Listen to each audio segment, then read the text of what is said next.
Now, today is October 20th, and I'm going to go a very short synopsis over the SARS-CoV-2, which is the virus, and the condition known as COVID-19.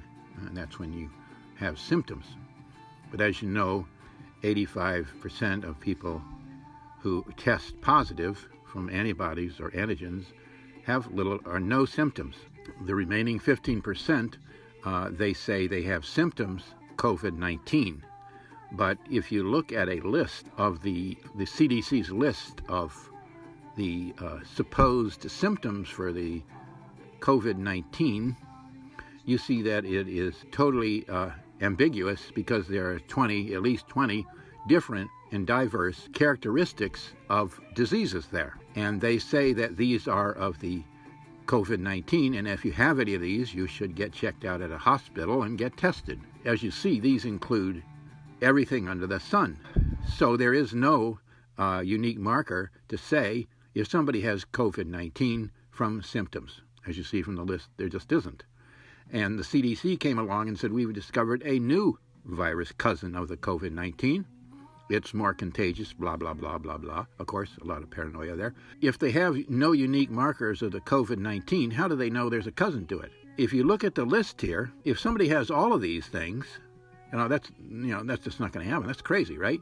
So if they have 5 of these symptoms, is it the influenza flu? Is it the yearly flu? Is it pneumonia? What is it? You see?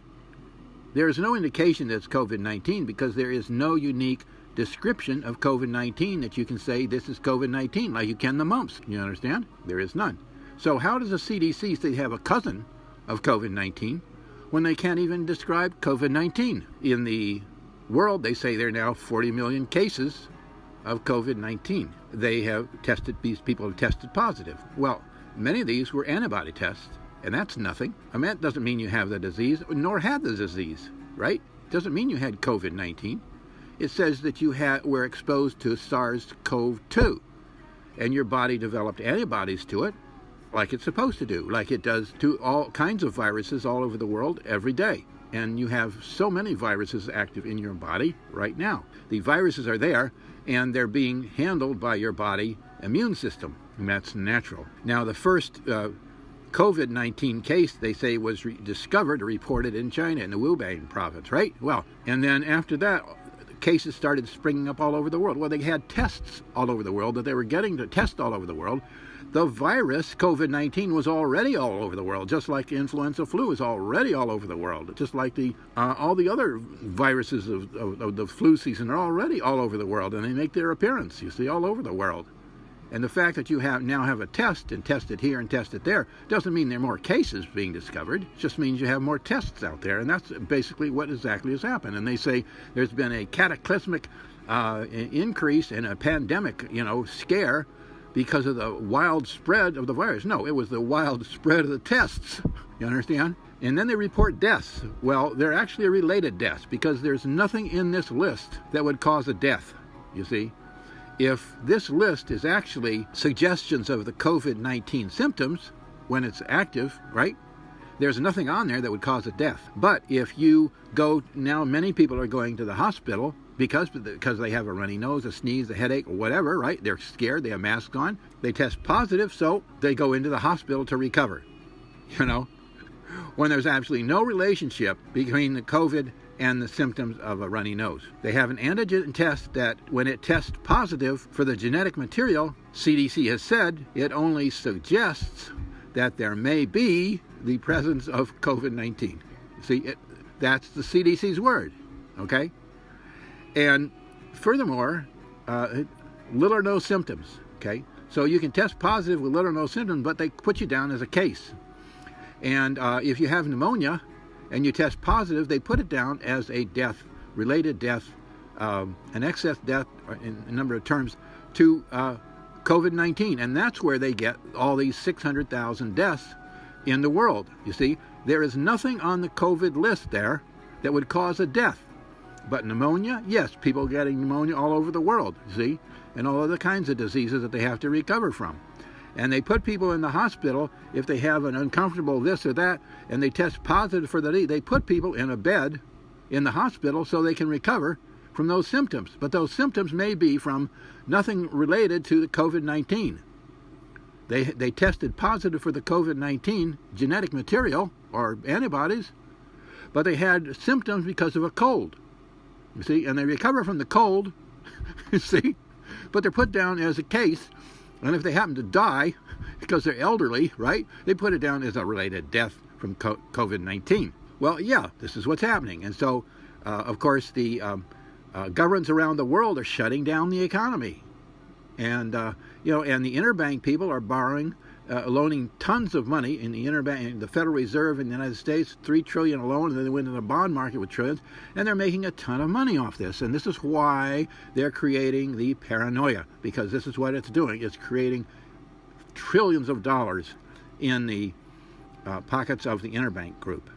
Now, take in, I think it was in Siberia, there was a place where they had a high surge in pneumonia, right?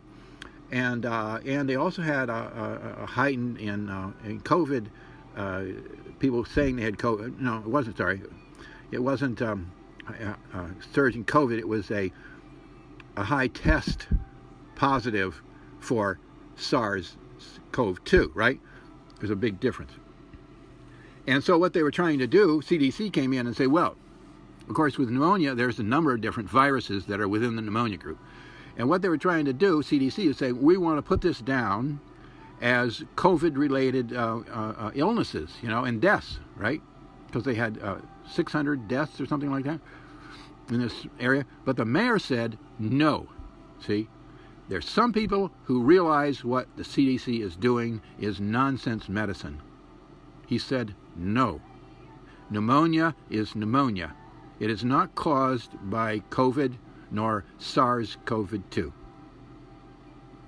One virus cannot manufacture a different virus. It's like a Chevrolet plant can't manufacture a Maserati car, okay? And the fact that you have a Ford manufacturing plant does not mean you're going to have a bunch of Maseratis running around, you see? But that's essentially what's going on, and why the death rate is not significant according to how the CDC is mentioning it. And furthermore, in the United States, there's some 40 million influenza cases, actually people in bed sick, contrary to if you have, now they have 40 million testing positive for the COVID, right, SARS-CoV-2, but they're not sick, see? Yet how worried people are, and even the death rate isn't correlated, see? The deaths are not correlated to anything with the COVID-19 viruses, symptoms. But in the U.S., 40 million a year, okay? And these people are very sick. And worldwide, how many hundreds of millions there are worldwide? Real symptoms, people really sick in bed, right? And yet, no paranoia. Why is that? Why is that? Yet with the COVID-19, they're what? 38 million. See?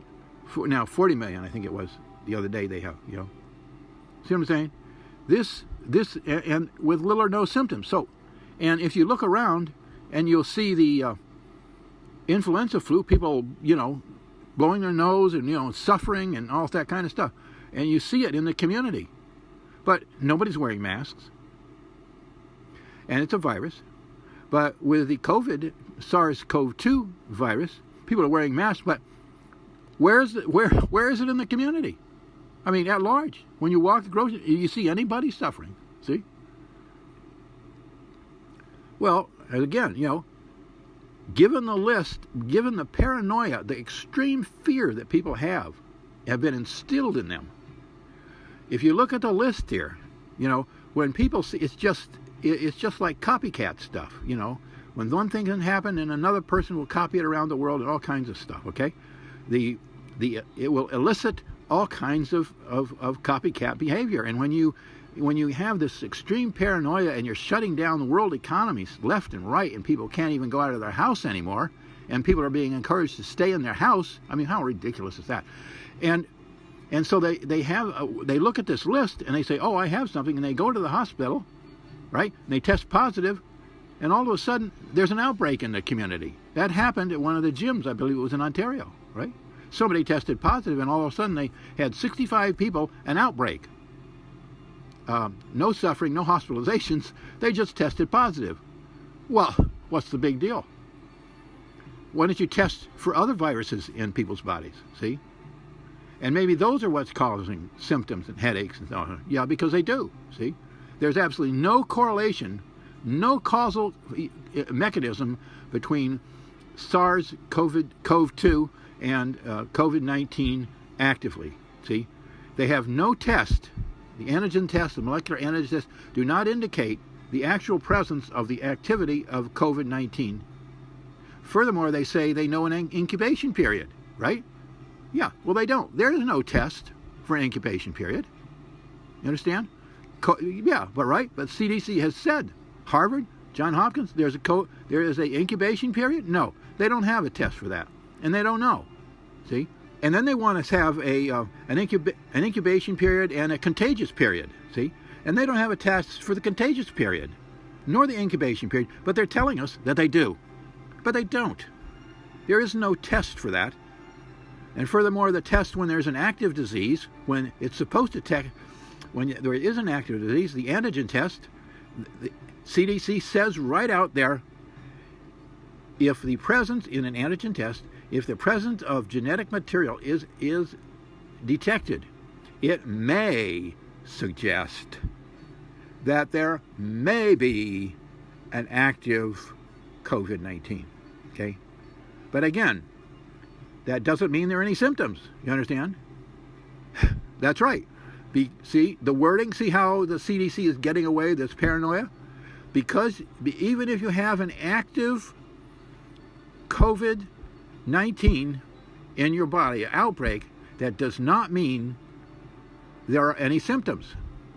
Remember what they said, the people who test positive for COVID-19, 85% have little or no symptoms. Now, see, what are you getting upset about? Because the CDC and the other people are trying to make you paranoid. The paranoia has no place in controlling the spread of SARS-CoV-2.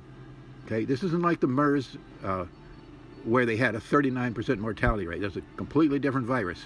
So the real question is, why is the lack of symptoms so powerfully used here? See, because they say you now go around and you don't know if you got it, you don't know if you're going to spread it, so it creates fear in everybody.